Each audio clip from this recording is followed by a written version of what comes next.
how AI could help us as opposed to AI could destroy us. There's a lot of negative stuff right now in AI, and yes, maybe at one point the robots will kill us or they take over, but let's try to be positive and use AI for our business and for good as opposed to like gloom and doom.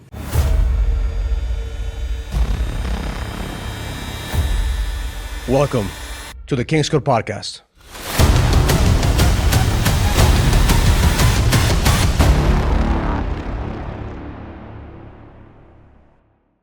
Welcome to the King's Code Podcast. My name is Raul Villacis, and I have here Richard Crane and Edwin Farrow, two guys who've been part of the Edge Brotherhood for what, a year and a half? Year and a half. And you, but a year and a half. Year and a half. Were you guys in the same boot camp? No, actually, surprisingly. Awesome. So we're going to have an interesting conversation because you're an attorney by trade and you are an AI expert by trade. So The topic of this podcast, I want to talk about purpose. Purpose. You know, what drives a man more than anything is purpose. And I want to start with you, Richard. What got you to start your AI company? What's the purpose behind it? Oh, man. First, I love what I do, right? I mean, if you love something, make it your passion and then make it your job, right? And that's what we did. My business partner and I, we formed a company. And when we formed that company, we realized that there were some really great technologies out there that we could actually start to help others figure out how to use. And AI was at the top of that list. And how long ago was that? That was 9 years ago. So I want the audience to understand that AI is not new. It's not new. You and I were talking about it just this past couple of days. Like, you've been doing this for almost a decade. Yeah. But just in the last 18 months, AI has been like the new kid on the block. Actually, I've been doing it for a lot longer. I've just been doing it on my own with my company and my business partner for the last 9 years. Before that, I was at a big company. You probably heard of Microsoft. So I was there for 10 years. And so that's where you learn all your AI strategies. I learned a lot. That's awesome. That's awesome. Because I know that you recently went to an event. How many people were at that event? At the AI, was it an AI convention? Was it? Well, it was Microsoft Build, and the whole conference was focused on AI. And there were 6,000 people in attendance in Seattle. However, the big thing is there was 250,000 people online watching this event. AI is, I mean, if you haven't been looking at the news and things like that, the last 18 months have been crazy about AI. Ever since OpenAI introduced ChatGPT. Of course, we're sitting here saying, well, hey, of course AI is a good thing. You did a great job in the presentation in the business boot camp. So I want to give you some kudos for that. And thank you. And I really enjoyed the part that you talked about how AI could help us as opposed to AI could destroy us. There's a lot of negative stuff right now in AI. And yes, maybe at one point the robots will kill us or they take over. But let's try to be positive and use AI for our business and for good as opposed to like gloom and doom. Yeah, I mean, I can't look at it as a negative. I look at it as an opportunity. And I look at AI and say, well, what can we do?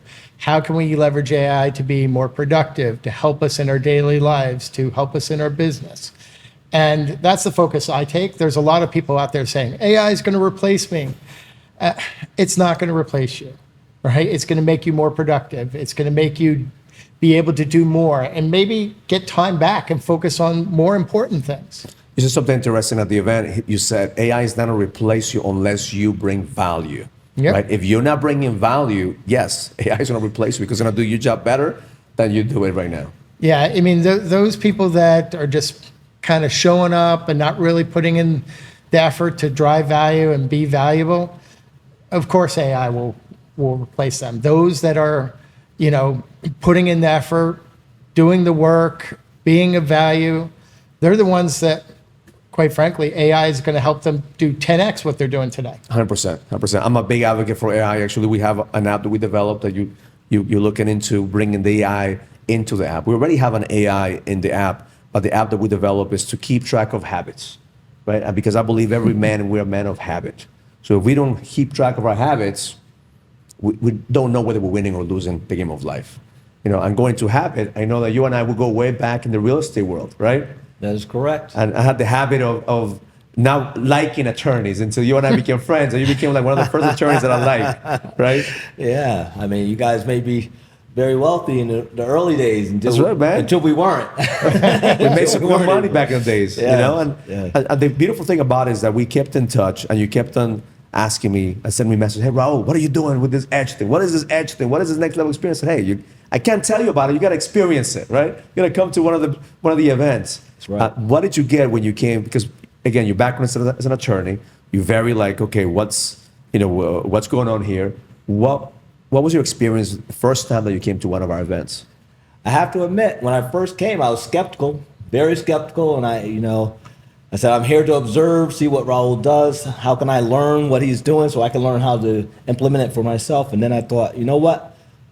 Let me just experience it. Let me give it a chance. And I gotta admit, I'm pretty impressed with what I saw. I'm glad I let loose. I'm glad I allowed myself to experience the whole event. And yeah, I feel like I'm going to take this really far, and I look forward to working with you to do some projects together. And you know that we don't let attorneys into the community that much. Attorneys that I'm applying, so I always have like, oh, why are you coming into the program? Just kidding, just kidding. If you're an attorney watching this, we love to have you. All right.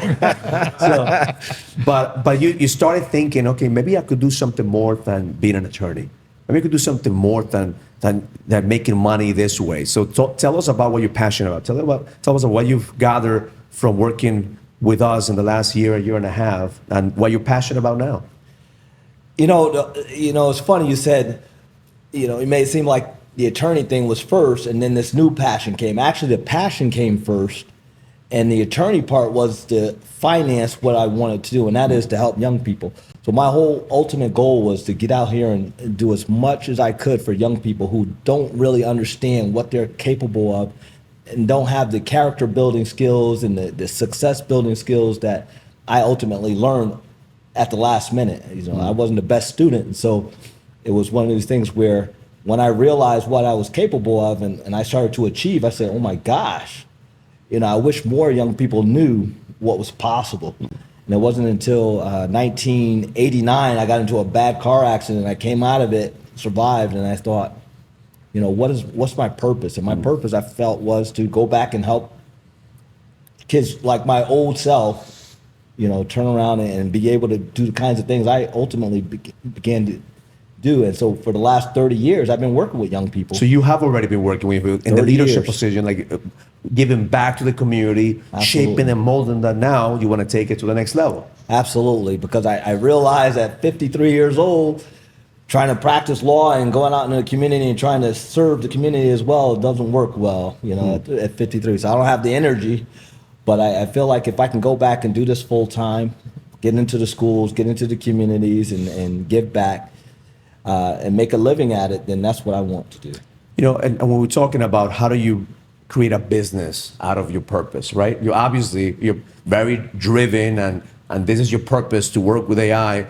But how do you create a business around it? Because you were an executive for Microsoft. How did you make that shift to say, you know what, I'm going to start my own company, and now your company is very successful. People want to buy you, and you're gonna, you eventually, I believe there's going to be $1 billion company if we continue to drive it.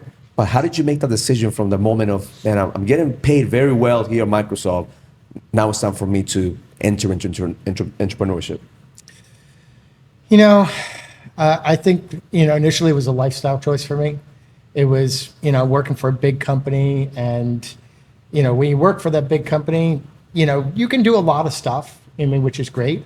But sometimes you want to set a direction. And for me, it was, hey, I had something to say. I had to get out there and start helping people figure out how to navigate technology. And when you're talking about technology like AI, there's a lot of people out there that don't even know where to get started, right? And that's where, myself and my team, we come in and we help them understand. And what's even more important is we get to know their business, right? So we help them with their business. And, a lot of times I'll tell my people, we need to understand their business better than they do. Why? Because the technology like AI is a disruptor.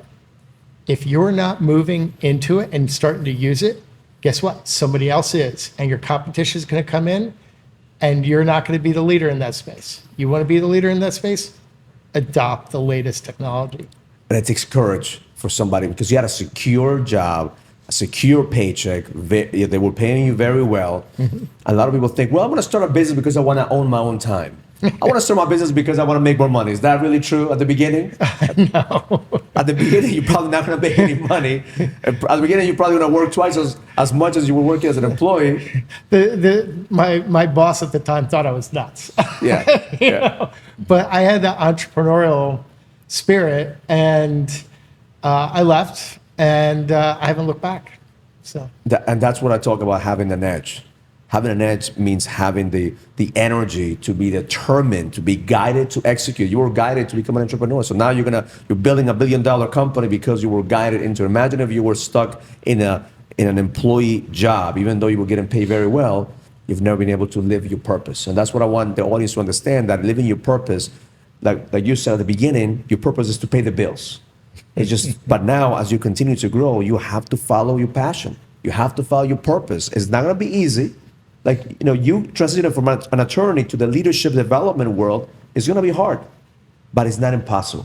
I think that's why you connected with me, because I transitioned from the real estate profession to becoming a mindset coach or a consultant, whatever it is you want to call me. I hate the word coach because I think that those who can't do teach. And that was never what I wanted to do. Like I could do. I'm out there building my business, multiple streams of income, but I'm at the same time teaching the principles of having the edge. So with that said, I want both of you guys to kind of give like your best advice for people right now watching this video, saying, hey, great for you. You were making money. Great for you. You were making money. But right now, if somebody says, I want to live my purpose. I have a passion that I want to bring into the business world. What would you recommend? What are the top 2 things that you will say to somebody listening or watching this video, saying, hey, I'm in a profession. I get paid very well, but I want to do this for my passion, my purpose. What would you recommend them? Oh, wow. I think first, I see too many people sitting in a good job, doing a lot of stuff, and they're not living what their purpose is, right? They're not happy, right? And we're not on this planet long, if you think about it. You have to go out there, and what would you rather do? Spend the time doing what you love? Or spend the time doing something that, I'm okay, I'm comfortable, I'm making some money. What is that? That's not me. That's not living. There's a great advice, right? You want to exist or you want to live. Yeah. And sometimes you have to make that risk. Yeah. Ed, how about you? I think the thing that I like to talk to young people about, and even young adults about, is the fact that you need to live your dream, not your parents' dream, not your teacher's dream, not what the community thought your dream should be. You need to find out what your dream is and then dig in, get ready to pay the price, because it comes at a cost, and just whatever it is, be sure that you're willing to pay that price. Live in your own terms. Live your own dream. I love that because it takes risk to live your own dreams. A lot of people want to put people in a box, right? You're an attorney, so you shouldn't be able to do this. Or you're an executive, you shouldn't be able to do this. No, I want to break out the box. I think most men right now are being put in a box of what you have to be in society, what you have to be for the culture. If you listen to this, and if you're a man, you have to understand you need to be around other people that are breaking those boxes, that's right, breaking that stigma, taking risks, because that's the only way we're going to be able to sharpen our edge. Yeah. Especially now in this marketplace. So thank you for being here, brother. I appreciate you. I'm looking forward to doing more content with you guys. If you got value out of this podcast, subscribe. Let us know what you got from it, because the best is yet to come.